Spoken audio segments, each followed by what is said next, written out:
Hey, welcome to Adventures Among Ideas. So, it's fairly common to hear video game scholars describe video games as art. In fact, there are whole books and articles arguing that video games are art. People who study video games sometimes call them mass art or an emergent art form, things like that. Personally, I think this is a confusion. Now, things don't always get labeled correctly in our culture, or get labeled in the best way maybe, but in this case I think the word video game was wisely chosen. Video games are games, I'm going to argue, and games are not a subcategory of art. Video games are in the same category as things like chess or Monopoly or poker, not Picasso's Guernica or Beethoven's Fifth Symphony or other things like that. But I'll argue later on that this does not make games any less important than art.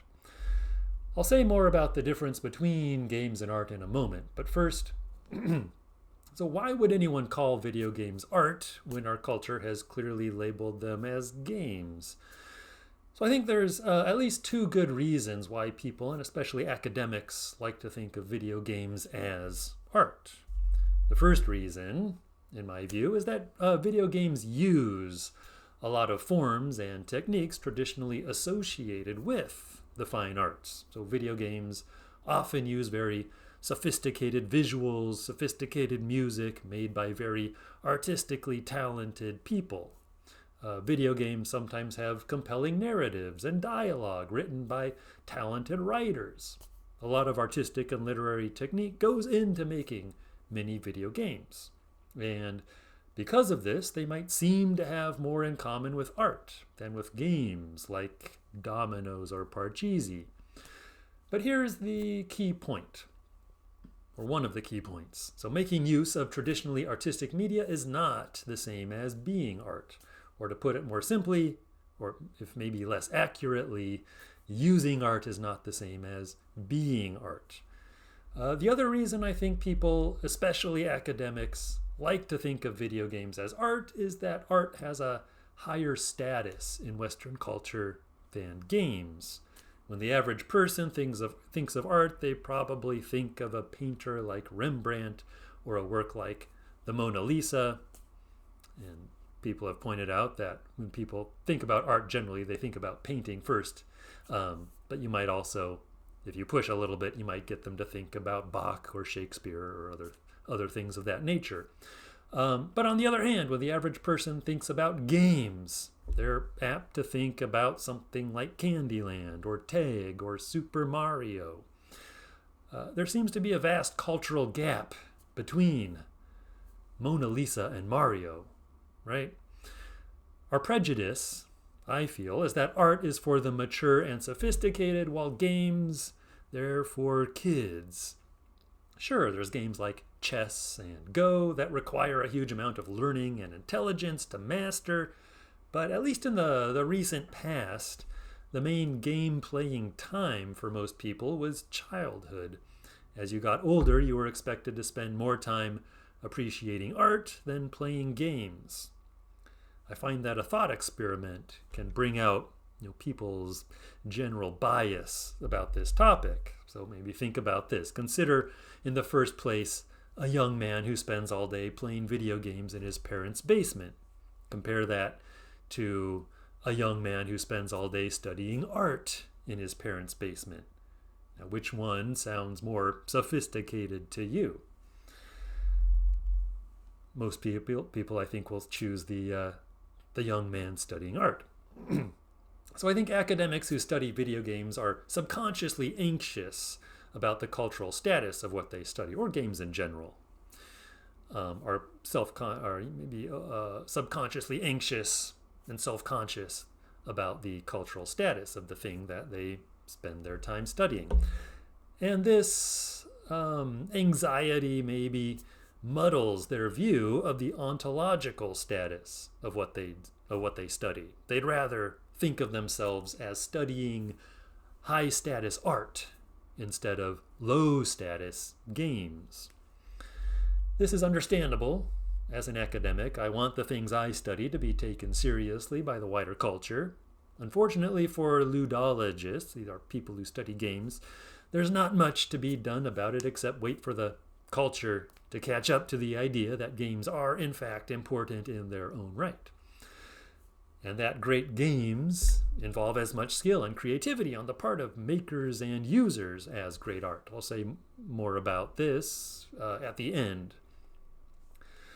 But first, so video games often look and sound like art, and some of us would like them to be seen as culturally important as traditional art forms. Yet I'm going to claim that they are not art. So why? As I said before, history was wise in using the word game in the word video game.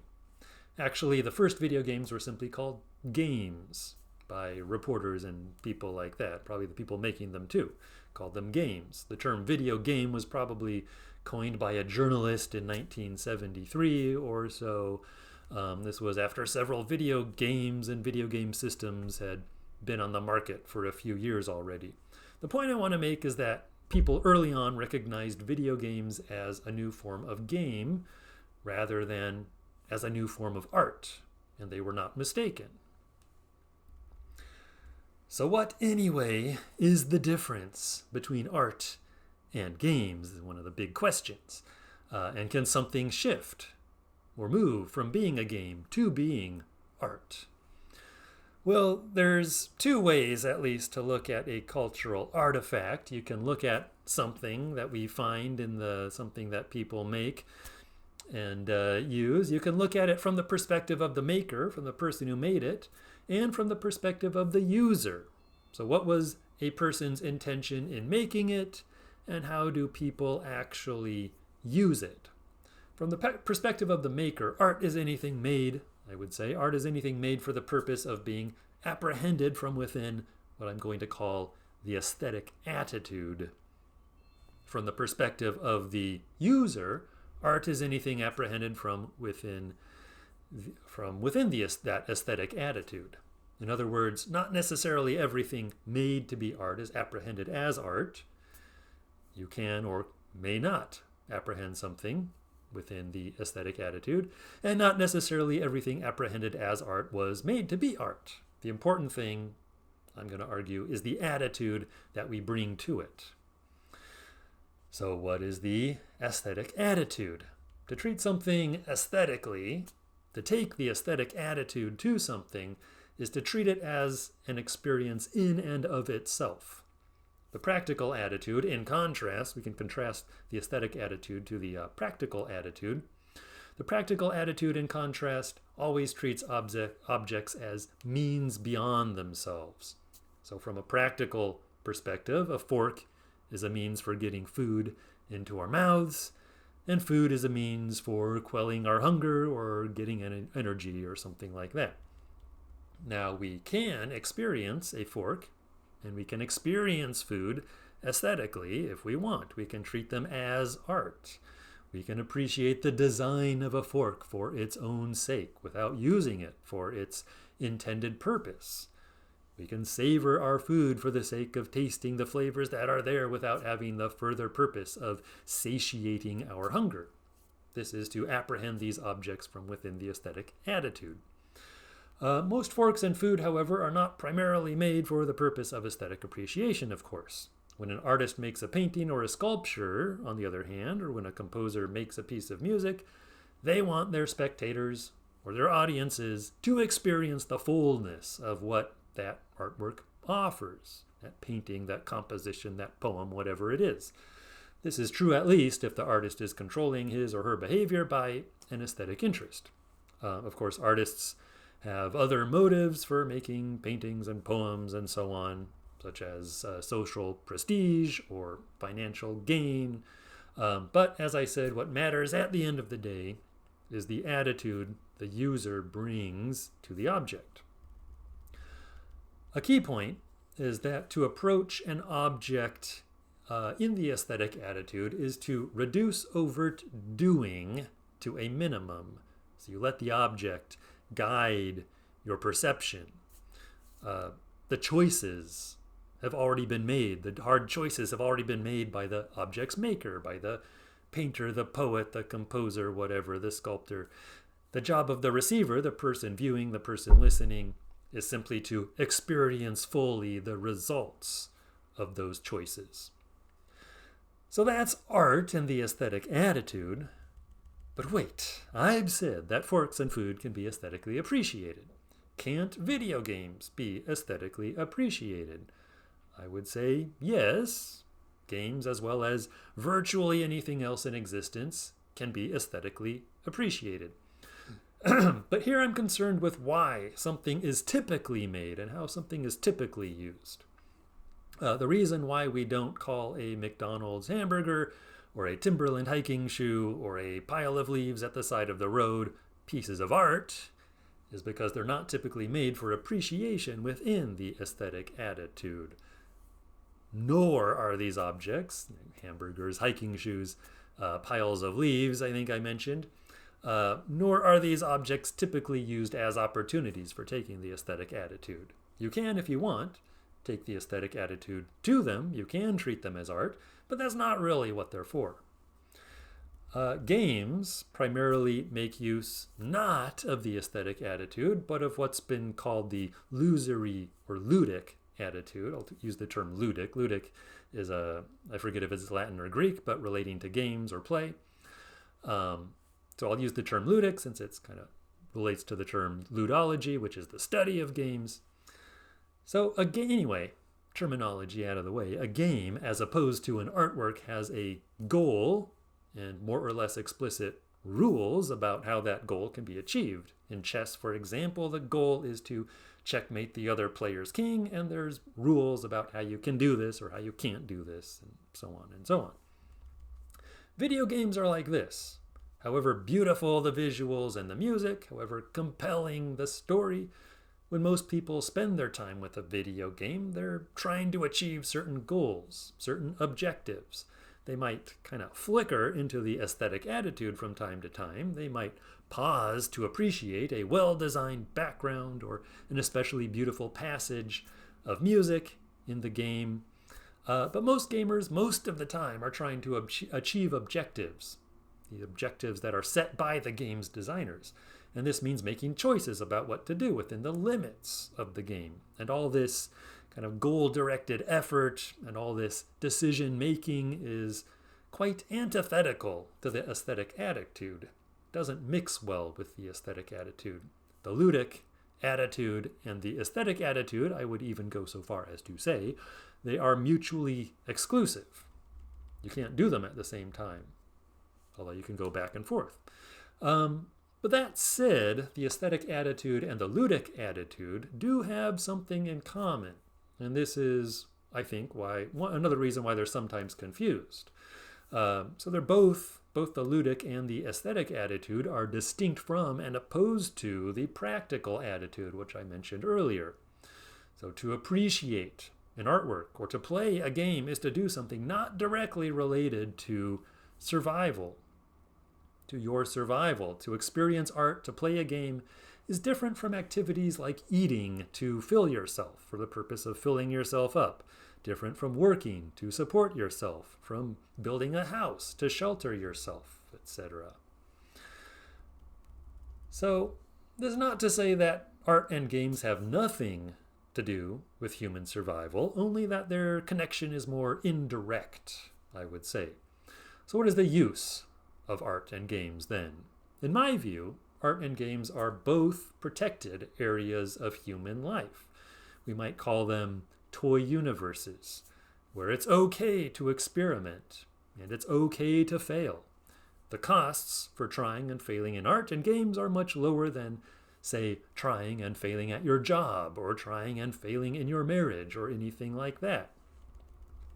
But recognizing this similarity between art and games, between using a ludic attitude and going to something with the aesthetic attitude, despite this similarity, we shouldn't be led to overlook important differences between these two things. Within its protected domain, the aesthetic attitude emphasizes experience or undergoing something, an experience. But within its protected domain, the ludic attitude emphasizes action or doing, right? So the philosopher Suzanne Langer called literature virtual experience. And by the same token, I think we can call the playing of games virtual action. Aesthetic experience is experience in a protected, non-practical domain. Ludic action is action in a protected, non-practical domain. Art is a relatively safe way to experience what another wants you to experience, what the artist wants you to experience. And on the other side, games are a relatively safe way to interact with complex systems designed by others. This prepares us, I would argue, for real life, which often challenges us with new experiences and with systems such as social, political, economic systems, and so on, that evade our easy comprehension. So I'm going to sum things up in this way. So art is about a protected form of experience accompanied by a minimum of action. Games, including video games, are about a protected form of action accompanied by a fairly limited range of experience. So again, art emphasizes experience, games emphasize action, both in their respective protected domains. Let's not deny hybrids and crossovers. You can treat art as a game. You can use games to make art. You can treat games as art and use art to make games. Similarly, you can make hybrid art game forms. For instance, there's genres now like literary games, game novels. There are different kinds of crossovers. And there are things that look like, for example, video games, but maybe would better be considered digital art. Nonetheless, none of this alters the fact that the aesthetic attitude and the ludic attitude involve very different ways of attending to the world. It's the attitude that you bring to an object that determines what that object is for you. And the vast majority of video games are made to be received by, and are, I think, received by people holding the ludic attitude, not the aesthetic attitude. Therefore, generally speaking, video games are not art. This does not mean that they're not culturally valuable, however. Video games are valuable, I'm going to argue, not because they are art, but because they're a highly complex and compelling form of game. They're games, right? After all. And games are important because they allow us to practice behaving, to practice decision-making within complex systems in a protected space. I think that giving up on the idea that video games are art would allow game scholars, ludologists, we sometimes call them, to more clearly and forcefully state why games matter, and matter not just for kids. The world, seems clear, is becoming ever more complex, and we need games that are ever more complex, yet still attractive and accessible. We need these kinds of games because they allow us, in fact, they encourage us to practice acting and decision-making in the face of complexity. All right, so that's all I wanted to talk about today. I may expand on this theme in the future, but that's all for now. Thank you for listening. Bye.